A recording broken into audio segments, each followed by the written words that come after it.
Hey guys, what is up? Zero here, and welcome back to Fruits of Literature Club. So, I knew it sounded like I was gonna say more there, but really there wasn't more.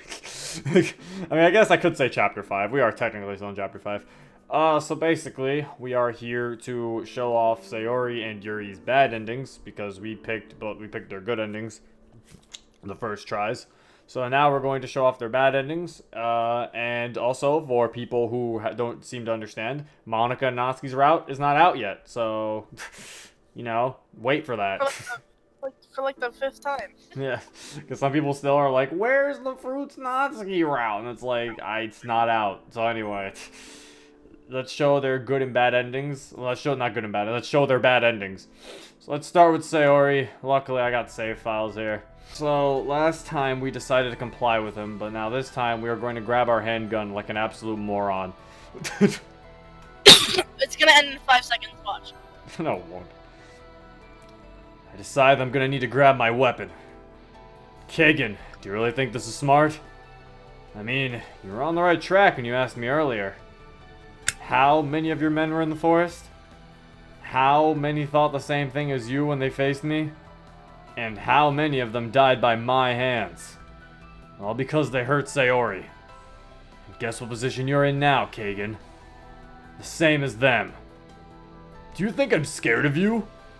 I'm the one with the gun. I'm the one that controls how long your girlfriend survives. If she dies, what do you think is going to stop me from slaughtering you? Maybe nothing. But then your precious Sayori would be gone for good. Kagan starts to go on a tangent, which gives me time to think. Taking a closer look at Kagan's handgun, I can accurately determine it is a Glock 19. They are commonly used for police officers and have a standard trigger weight of 6 pounds. So it doesn't take that much pressure to discharge the firearm. Kagan's finger is already resting on the trigger, but how much pressure he's putting on is still a mystery.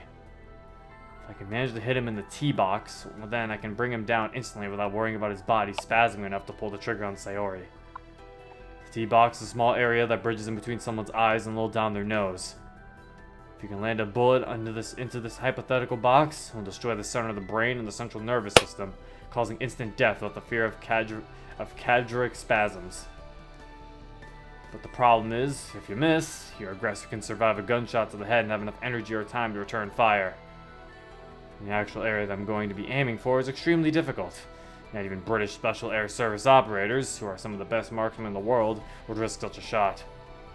But they aren't me. I need to plan this accordingly. If I can get him to draw his weapon at me, I can go forward without worrying for Sayori. The realistic chance of that happening is slim to none. I need to antagonize him a bit more. Kagan, you can fuck with me. You can hate me.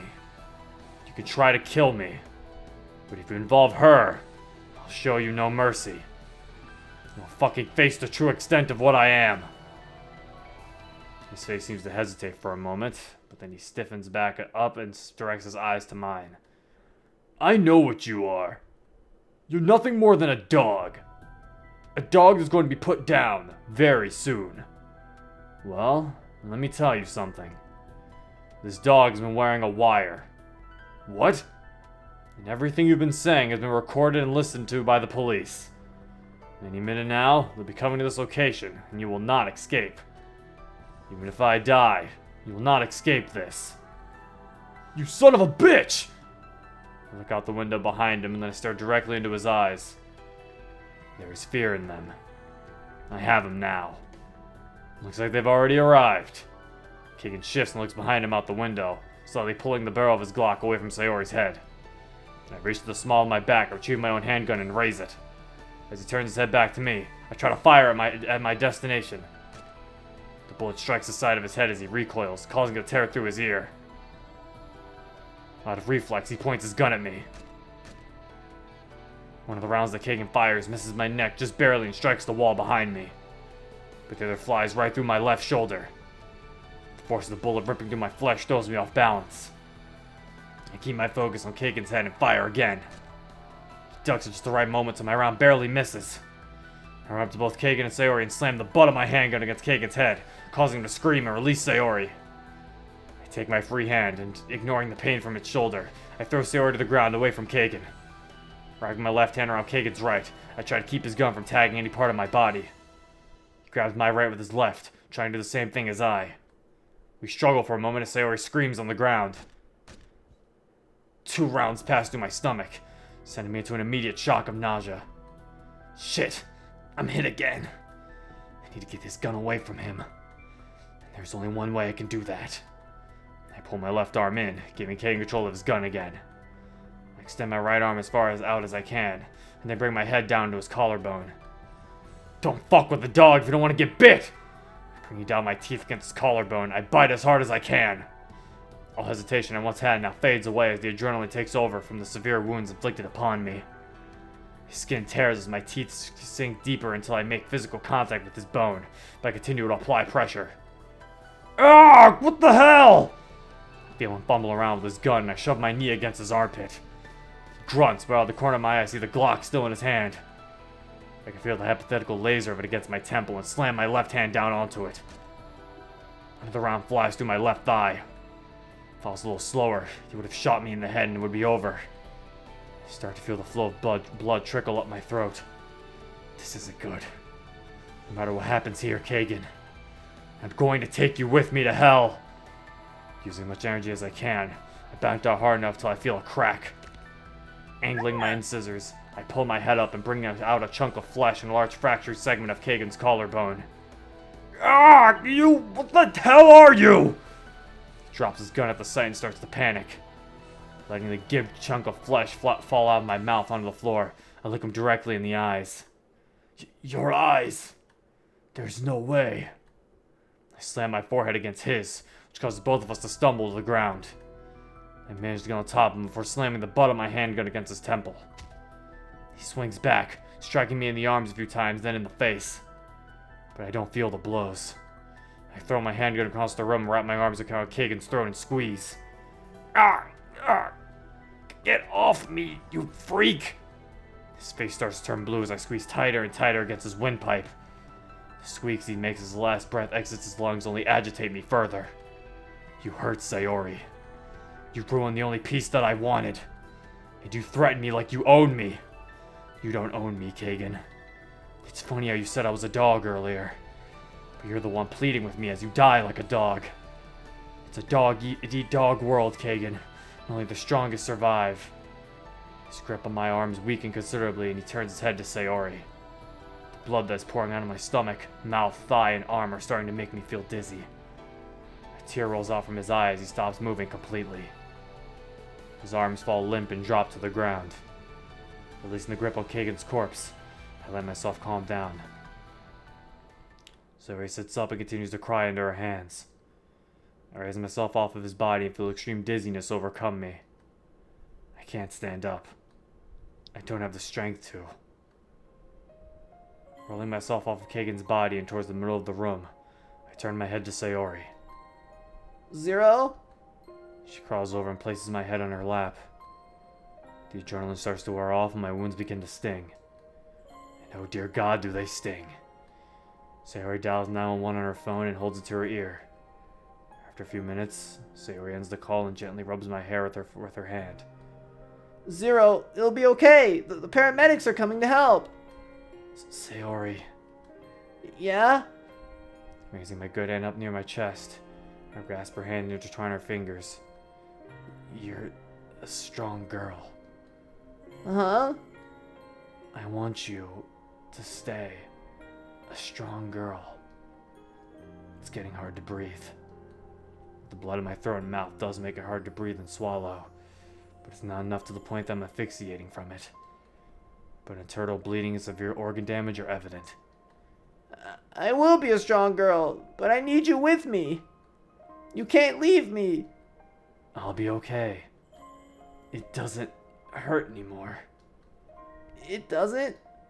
No, so don't worry. Zero, there's something I want to tell you.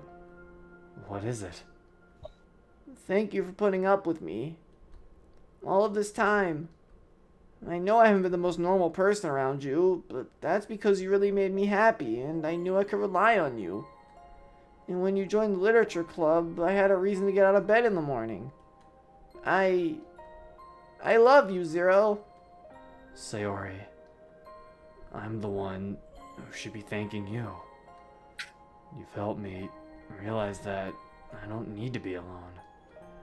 You introduced me to your friends, and they became mine.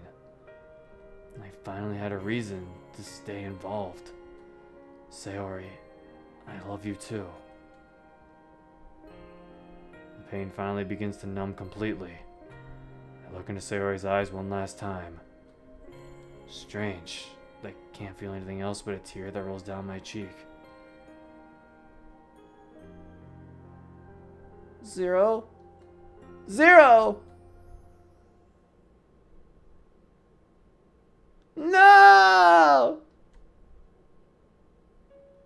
Ma'am? I know. I just need a minute to process. I understand. Are you sure that... Yes, ma'am. He was pronounced dead at the scene.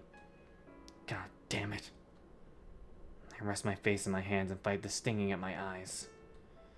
Miyuki, my assistant, walks over to my side and places her hand on my shoulder. The sudden news of Zero's death hits me harder than anything I've ever experienced. The emotions I'm feeling, I don't even know how to express it in words. It takes everything I have just to keep these tears down. Miyuki, you may take the rest of the day off. I need to go somewhere. Are you sure, ma'am? Yes. Choking on my words, I stand up and exit my office. Walking through the extremely painful hallway, I reach a window that I watch Zero's final examination take place at.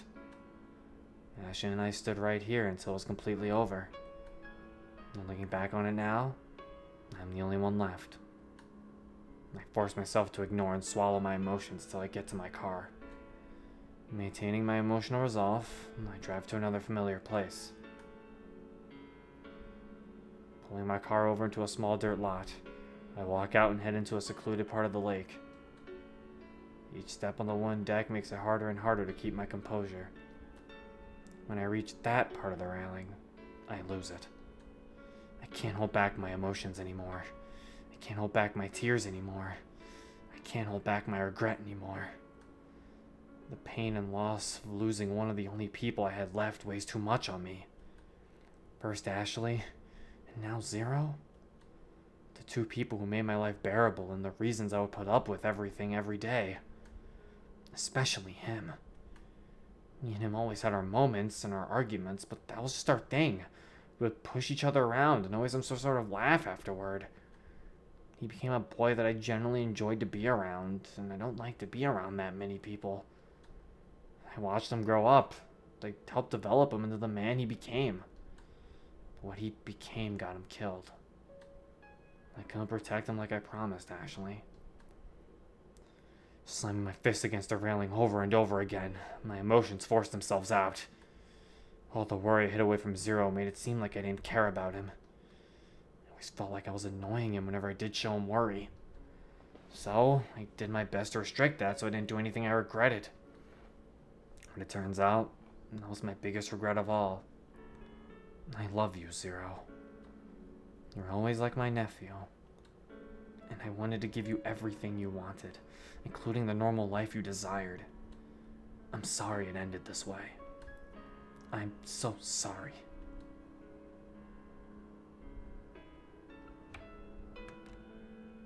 Hey, girls. Hey, Monica.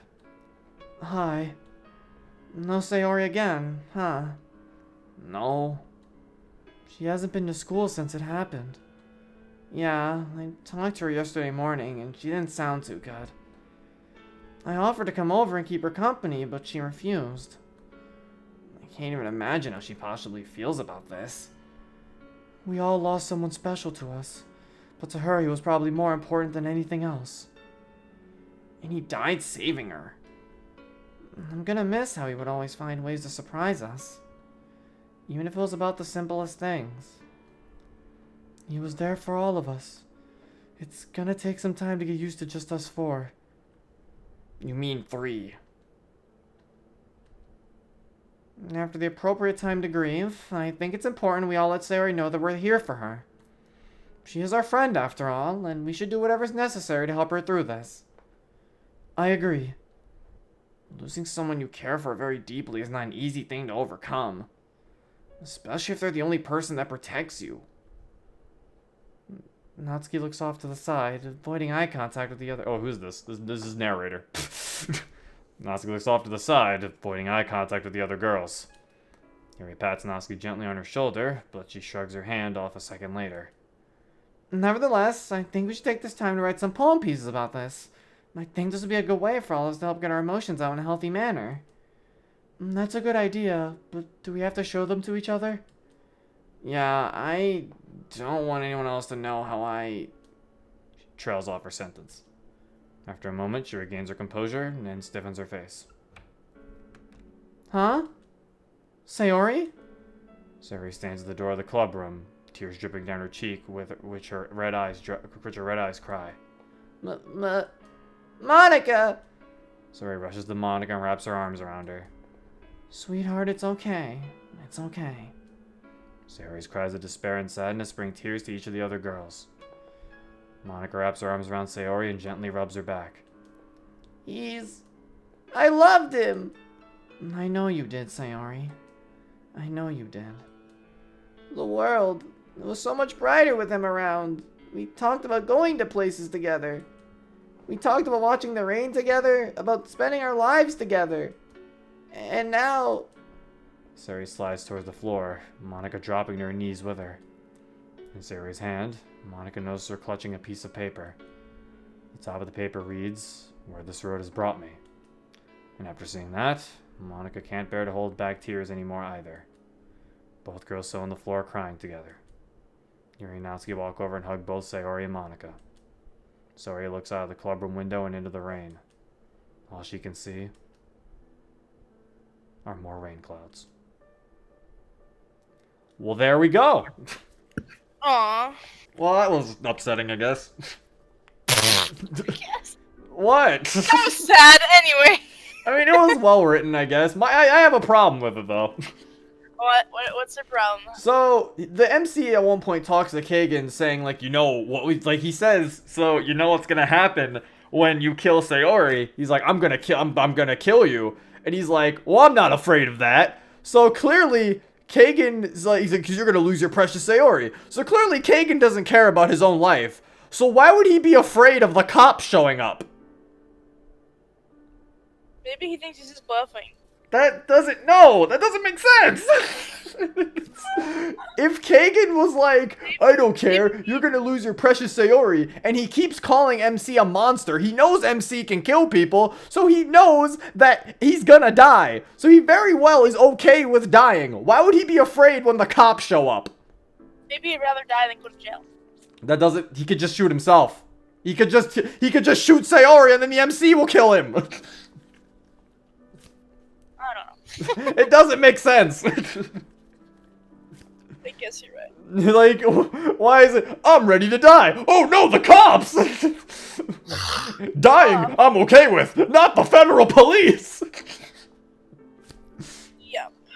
Yeah, I guess. I guess everything else was alright.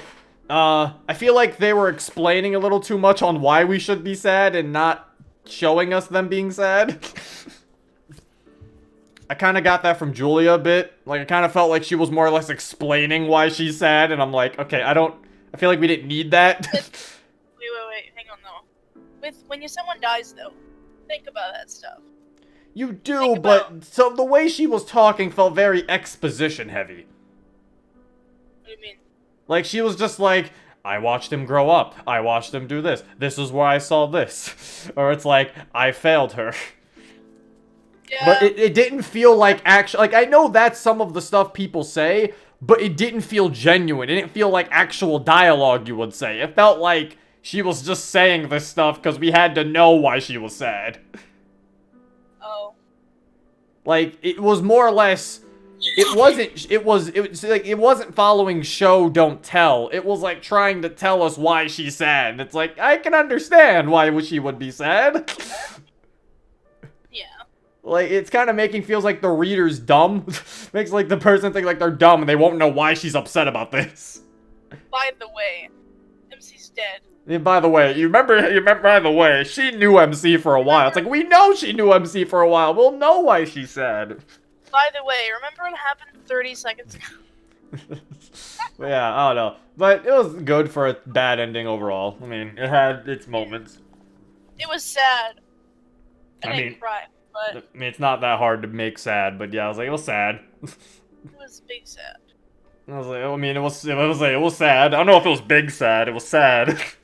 Oh, I just said big sad because I'm used to saying big Oh, sad. I guess we don't. I use big sad as a rating. I thought we used big sad as a rating. It's either sad, big sad, or heavy sad. Heavy sad. Have we ever said heavy sad? No, before? but I'm about to say heavy sad. Longer Roads was heavy sad. No, I was just about to say that, and then I was like, wait, It's that's alright. The spoiler. viewers aren't gonna understand that yet if they didn't watch the stream. They'll see though. Okay.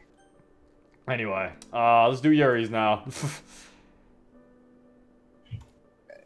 Where is it? This one. What was it? Was it leave Yuri and abandon everything? See, this decision feels kind of weird though, because technically, even when we pick the top one, we still don't stay with Yuri. Maybe you do stay with Yuri with that one. Maybe it's supposed to boggle you. But then how's the other one a good ending? And this one's the bad ending. Is this the bad ending? Yes! Was the other one? No, the other one was the good ending. It ended fine. He came back. That's the good ending. Oh.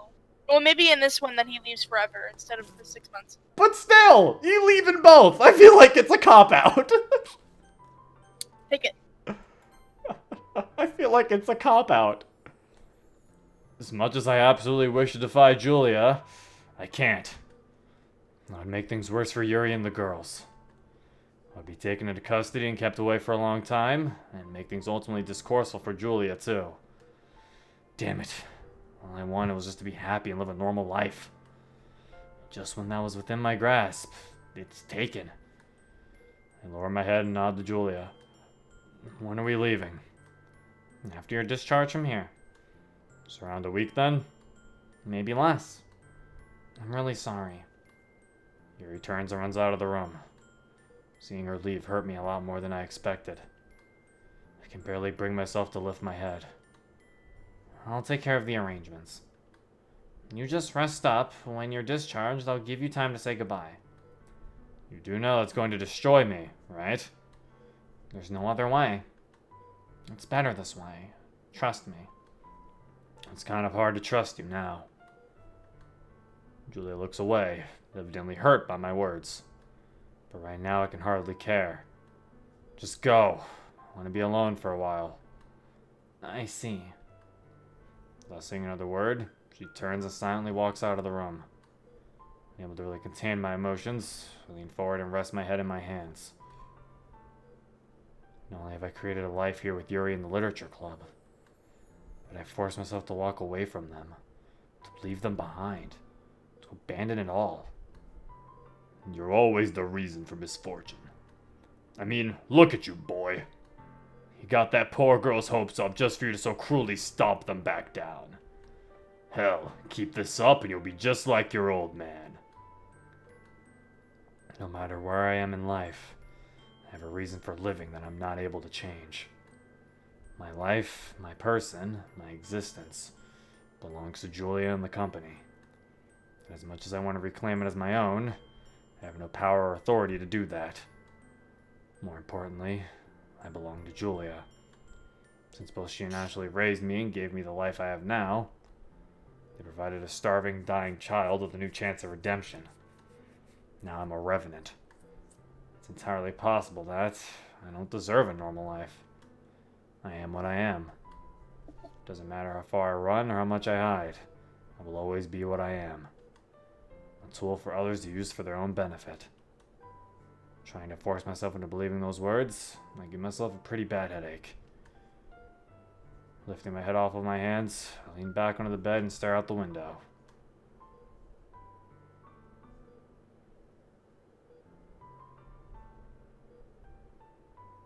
So you guys want to play bingo? I thought that was a bingo. I thought that was like toys on the table right there. I don't know what's in that bin. That is let me put it in full screen real quick. That is crayons? Oh, see, we can draw pictures.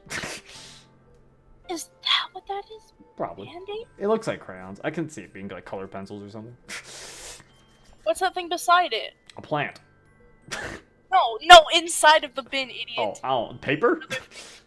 No, it's like a little. That's too small to be paper. That's like a plastic container. Okay, whatever. We'll figure it out later. My shoulder being shaken for the 9th time tonight finally irritates me enough to respond. What do you want? Jesus, you've been unresponsive all day. Just staring out that window. I wanted to check up on you. Julia was right in that I was staring out into nothing all day. I refused to acknowledge anyone else's presence and just spaced out all day staring at the window. For a brief moment, there when the sun was going down, and I thought to myself, that looks nice. Just as quickly, the sun fully set and was back to the husk that I presently am. The shock of everything makes it even harder to accept the feelings that I have, especially due to how close I was with Yuri. It feels so unreal. I want it all to be some horrible nightmare that I'll wake up from. Where I can go to school and attend the literature club with my friends again. But it's all very real. Julia snaps her fingers in front of my eyes and once again rips me from out my mind. I think maybe you need some actual sleep. Or I need you to lower the dosage of your painkillers. Julia, all I want is to just be left alone. I don't want to talk to you or anyone else. There's nothing to say.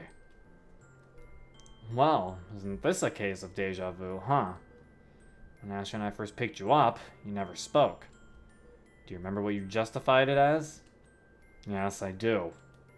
You said there's nothing to say. Damn it, Zero. I can't have you reverse on me like this. Can you blame me for doing so? Julia, being taken away from a life that I've desired for a very long time. Listen, I know it's hard right now. She sits down on the side of the bed next to me and wraps an arm across my shoulders. But you'll pull through it. You've been through worse. I'd prefer if I hadn't. All of us do. Was there anything else you need? Other than that, no. Julia stands up from the bed and positions one of the chairs so she can rest comfortably on it.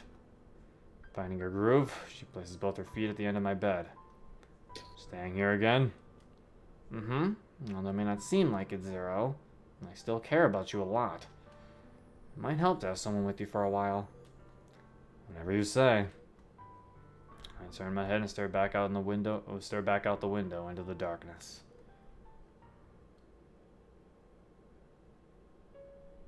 As the days pass me by, my thoughts are constantly returned to the literature club in Yuri. From the moment I made my decision, the resentment I had for myself shot up. I knew from the very start that something like this would happen. That's why I almost refused to talk to anyone at the beginning. But I failed to follow my own advice, and look where it got me. Like, not only hurt myself, but the girls too. They don't deserve that. They're all amazing people, and I swore to them I would protect them at all costs. Nice one, Zero. On the day of my discharge, I was picked up by Julia and taken home to change my clothes. She wanted me in formal wear since I was going to the field office in an official capacity. I reluctantly complied and got dressed. When I was ready and everything that was necessary to take was packed, Julia drove me to school. And the entire way there, my stomach continually dropped. The absolute fear I have inside is almost too much for me to handle. Saying goodbye is one of the hardest things you'll ever have to do. Swallowing my emotions, I gather up enough courage to grab the handle and open the door. Stepping onto the wet concrete sidewalk that borders the school, Julia gets out after me. Do you need me to go in with you? No, I'll do this myself. Alright, I'll wait in the car. She reaches in the back seat and hands me an umbrella, which I refuse to take. Transversing through the school, the empty hallways make the echoes of my footsteps all the heavier. It's merely a workout just to pick up my feet. My body and heart are doing everything possible to keep me from doing this. But I can't leave without saying goodbye. Arriving outside the door of the clubroom, my hand stops inches from the doorknob. It's now or never, Zero. All four girls are sitting down at a group of desks in the center of the room. Their watery eyes all stare back at me, begging for me to give them good news. And for once, I'm completely speechless. Words fail to come to me in this situation. What do I say? What can I say? After an excruciatingly awkward moment of silence, I finally am able to break the tension. I'm sorry. I'm sorry to all of you. Sayori gets up from her chair and walks over to me, her arms outstretched. I open mine and allow her to hug me. You don't need to say sorry, Zero. It's not like you can do anything about it. I understand that sometimes we just have more important obligations we have to honor. Zero, I know you have to leave, which makes this a lot harder for me to say. But thank you. Thank you for everything you've done for me. You've taught me a lot about myself, and you helped inspire courage and self-esteem inside of me that I never thought was possible. And even though you have to leave, I will always cherish the memories we shared together. Yuri's words hit me really deep inside. I feel the sting of tears develop in my eyes. Desperately trying my damnedest to stop them. I feel horribly and can feel a tear roll down my right cheek. Yuri, no matter what happens to me, no matter where I go in life from here, you'll always be in my heart. You'll always be a part of my life where I can say I actually had fun. You, Yuri, you're someone that I love. Yuri tries to look away, but ultimately runs to me and Sayori and joins our hug. She sobs into my shoulder, causing Sayori to cry as well. Natsuki and Monica look at each other before joining our hug, tears filling their eyes as well. With all four girls in my grasp, I finally decide to allow myself to express emotion for one last time. Tears pour down my cheeks, and I almost drop to my knees. Why? Why did I have to do this to these girls? They don't deserve to have their hearts broken like this. Especially from someone as horrible as me. I not only came here to say goodbye, but I can't bring myself to let go of them. If I could have just spent more time with these girls, if I could have prevented everything that happened, none of this would be happening. I wouldn't be a broken man and they wouldn't be hurt. But I guess men like myself only exist to harm. So I must go before it's too late for me to say goodbye. All of us release each other and wipe away our tears. Sayori goes back to her desk and puts her head down on it. Nasi covers her face and walks quickly into the closet, where I can hear her sniffle loudly. Yuri keeps her hands placed on my chest and looks down at the floor. Monica just stands in front of me, unsure of what to do. Monica? Yeah? Thank you for welcoming me and letting me join your literature club. It's not my literature club, Zero. It's our literature club. You'll always have a place here with us, in our hearts. Reach over and wrap an arm around Monica and pull her close, and do the same with Yuri. I want you two to take care of yourselves, and the others. Can you do that for me? Both of them nod sadly. I release them and Yuri goes back to her desk, also placing her head on it. Goodbye, girls. Without saying another word, I turn around and depart. Walking toward the black car that Julie appears out from, I silently reflect on what I've just done. I'll never be able to forgive myself for this, nor would I ever ask for forgiveness. As I reach for the door handle, I hear someone calling out behind me. Zero, wait! Turning around, I see Yuri run out from the school's front doors and into the rain toward me. Tears still covering her cheeks, her eyes red from crying. She reaches me, placing her hands on my chest and looks into my eyes. Without hesitation, I wrap both of my arms around her and hug her as tight as I can. Oh, there's a CG. I know I can't change things, but I just want you to know something. What is it? Yuri rolls up her sleeve in her school uniform, exposing her right forearm. A poem is inscribed in black ink across her wrist. The words are spaced so perfectly that they cover her scars. Before the rain starts to blur the ink, I gently run my fingers over each word as I read. I always wish the stars would shine as bright as day. Over the hopeful dreams of tomorrow, through my scars of yesterday. The brightest one I followed with its light to guide my way. But just like all the others, it seemed this one too will fade away. Looking back up into her teary eyes, I choke up a few tears myself. Zero, I love you. I love you too, Yuri. I rest my forehead against hers and keep looking into her eyes. The rain's still falling down onto us. It seems that the angels in heaven themselves are shedding their tears for us. And each drop makes everything just hurt worse. I raise my head up and place my lip against Yuri's. We share in a kiss for a solid minute in the cold rain. When we finally release each other, she looks back into my eyes. Goodbye, Zero. It takes the remaining amount of my strength just to respond with the entire reason I came here. Goodbye, Yuri. We both release each other and I turn and get into the car. When I close the door behind me, Julia starts the engine and accelerates. As the car gets further and further from the school, Yuri remains outside and watches me leave. The last look I get of her was her dropping to her knees and placing her hands against the ground. Oof. Well, that was also pretty sad. See, I didn't have any problems with that one. Couldn't they just text each other? Shut up! For real, like... He I know doesn't it's have. supposed- Wait, has he ever texted them before? No, he has called them, hasn't he? He has a work phone and he has a personal phone. Well, maybe they had to erase the I don't know, actually. Maybe they had to, like, erase the contacts. I don't know. I get it. It's supposed to be sad. They probably just didn't think of it. I mean, that plot hole isn't as glaring as the one I brought up in Sayori's that bad ending. Yeah, that one was good. And again, Yuri's route does something better than Sayori's route. Yikes. So like, god damn it, why is Yuri's route so much better? I mean, yeah, Yuri's bad ending was good. I mean, it wasn't bad by any means, but it was good. Yeah, it wasn't. He didn't die like in the other one. Well, I mean, yeah, there's no way to make him die like in the other one. Yeah, so it's not as sad. That's what I'm saying. Oh, well, I felt, I mean, I don't know. I feel like they're both still the same amount of sad. I mean, at least Yuri knows he's alive and out there and thinking about her. Eh. Not dead. I know that. I'm talking about the way it was still portrayed. I feel like both are still portrayed the equal amount of sad. I felt the same through both of them, is what I'm trying to say. I didn't feel one was sadder than the other. Just because it contained death didn't really make me feel like there was a difference in situation. It still felt like they both had the same type of sad. I guess just one didn't have MC's monologuing, and instead had, like, their monologuing and a random narrator that we never saw.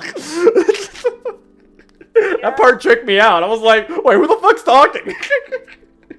They had to show everything after his death. They could have had from Monica's point of view. Yeah, but Because that's what I thought it was. But she was standing right there. You're like, wait, it's not You could her. then you could still have. You don't have to show her then.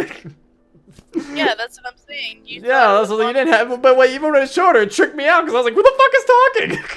Yeah, that's what I'm saying. Oh yeah, that's what I was like. I was like, that random narrator who we never saw before. He was there suddenly. Yeah. Hi. Unless that was me from the grave. This was fucking me from the grave. You as a ghost narrator. It's me as a ghost. Woo. But yeah, that was alright. Those are alright bad endings. I don't really think they made me change any of my opinions on the routes. Because, I mean, they were optional bad endings. And honestly, I feel like if you got those endings first, I don't know what's wrong with you. The choices in this mod are really easy. Yeah. The choice here was really easy. Do you want to leave Yuri forever or no? Or no. I still find it as a cop-out. He technically leaves in both. I mean, I know he comes back in the other one, but it's still like, what the fuck? He still leaves. The good ending's still sad. What's stopping him from coming back in the second one? The first one he Oh yeah, actually they went- talked it over and he was able to come back after 6 months. Yeah, okay, yeah. Okay. Like, Yeah, I had to make sure. yeah. Also, I find it kind of like a fuck you to Yuri fans for her CG to be in her bad ending. I mean, no. Huh? I don't know. Well, so I was like, Sayori gets a nice happy end. Sayori's happy ending gets a nice CG. You pick Yuri's good ending, you just get a sprite. You just get sprite scenes. You didn't even get a fucking CG. Why didn't he have like there's two CGs in each route, but like why didn't he decide to put them one in the good ending and one in the bad ending? I feel like that would have been a much better option. Well, I mean, I'm pretty sure you'd had to pay for those CGs. Yeah. But you're saying he should have got rid of, but he needed the ones that were in chapter 5, like the one where Sayori gets shot. Yeah, I know, but like, just what I know he like paid for them and requested for them and stuff, but like, maybe he could have requested like something that happened bad or good ending. You know? Yeah, I think he would have to request more pictures. That's what I'm saying. He would need a picture. He would now need to pay more for a good ending picture than for a bad ending picture now. No, I mean like, if he didn't buy those other CGs. Oh, you're saying get rid of the other CGs of like Kagan pointing a gun at Sayori and Yuri stabbing MC? Yeah. I feel like those you need. I mean, you can't really show Kagan holding a gun up to somebody with sprites. You won't really get the same effect. I guess. Because then you gotta imagine the gun is there. And the tension is gone. Fine. My whole thing was, I feel like Yuri should have had a CG for a good ending, and then not a CG for a bad ending. Yeah.